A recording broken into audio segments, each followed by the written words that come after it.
I think life is hard. I think it's difficult to be a human being, especially if you try to live a moral life, and I don't doubt that we're all trying to do that.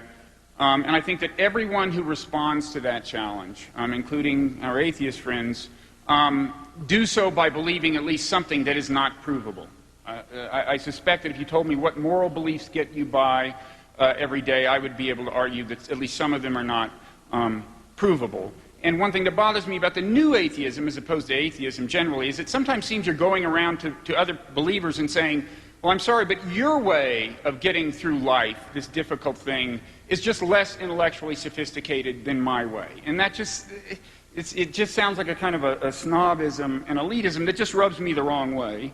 I wish you would just be more willing to let people work out their own salvation. As the Buddha said, I wish that religious people would be as well. When American Christians go over to Africa and try to convert Muslims, they have to convert Muslims, and it just gives Muslims the idea that the West is a threat to their religion. I don't think that's constructive. What we need now for the world to get along together, we don't need a single world religion, but we do need doctrines of tolerance within each religion, and we've seen some progress there. The Catholic Church in the Second Vatican laid down, endorsed the idea that non-Christians are eligible for salvation. That was a great leap forward, even if the Church maybe has become, slid back in some ways since then.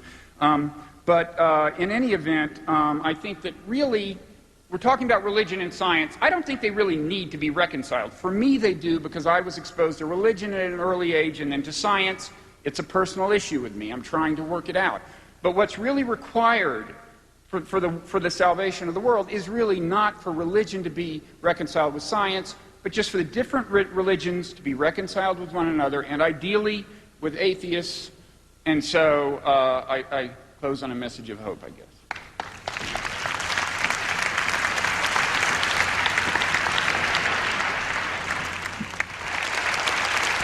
Ahora, el momento que nos une a todos, la música. Un momento con Tambuco. Muchas gracias. Bienvenido, Tambuco.